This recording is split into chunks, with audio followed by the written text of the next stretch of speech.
I think there are, if I would call out some meta skills of today, self-awareness is one, very powerful skill.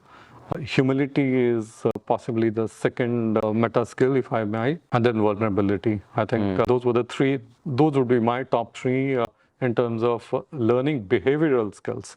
How do you express vulnerability when you're supposed to be a leader? I think some leaders might struggle with that. You know, if, for example, you've had a bad quarter, how do you express that to your employees without coming off weak, I would say? I think the prerequisite to vulnerability is a high degree of self-awareness, right? Understanding yourself, what are your strengths, what energizes you, where possibly you're still on a learning curve, and if you can express yourself to your own people that these are your strengths and this is what you're trying, or this is what you're grappling with, or this is what you're trying to develop with. I think it's very powerful. First of all, because what it does is that when you explicitly mention it to your teams, you're actually telling them this is what I stand for, and you're in turn telling them that hold me accountable to what I'm saying right now. Self-awareness for me is fundamental to vulnerability. It is very difficult to be vulnerable if you're not self-aware. If you're comfortable under the skin of who you are, vulnerability would follow much with ease.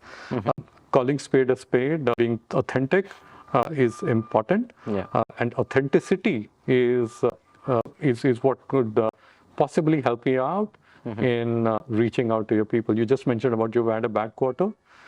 You know, being explicit about the fact that we indeed had a bad quarter, and we understand why, and we're going to be learning from it and bounce back with these 2-3 actions is possibly the way I would go about it, Shivin.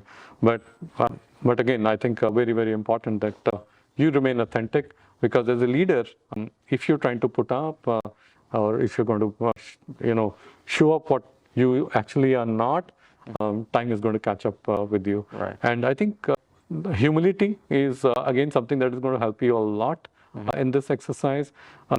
Years of past where a leader knew it all are gone. A leader cannot know it all and is not supposed to know it all, right? There's tsunami of knowledge that is available today to each one and every one of us. And Shivin, today what you're reading is going to be very different from what I'm reading. And I must acknowledge what you're reading and take inputs from you and dovetail it with my understanding of things to make a perfect solution.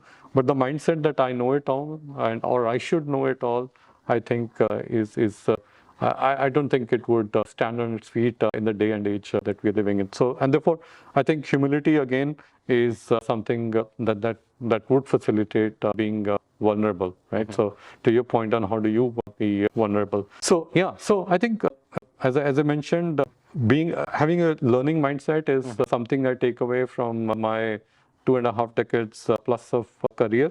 Taking risks is something that I would say that is extremely important. If I was to give you a particular example, I still remember and we discussed earlier on, transitioning from the world of finance to the world of business.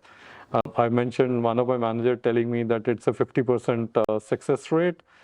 At that point of time, you're taking a risk on yourself. You're taking a bet on yourself.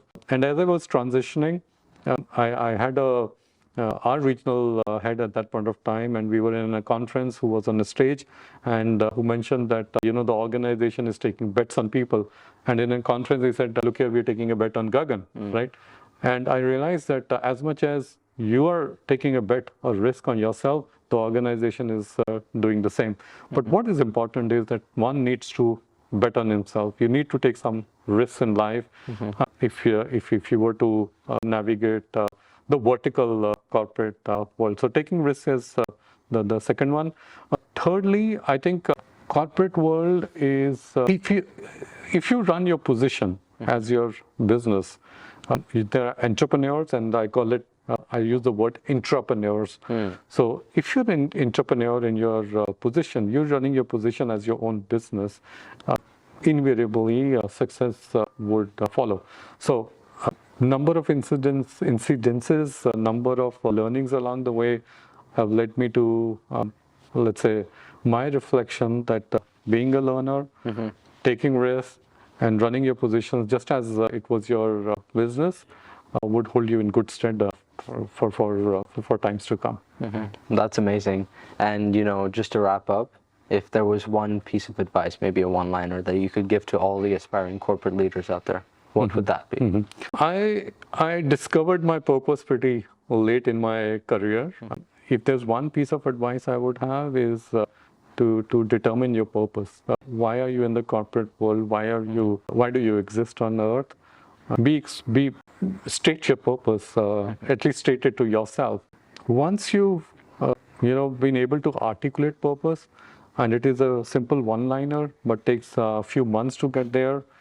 That gives you an anchorage of what is that you're doing day in, day out, what you should be doing day in, day out, right? Very often we have this question, what do I do next?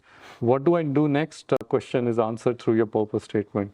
You need to constantly, calibrate your purpose to where you are, what you're doing, what you intend doing,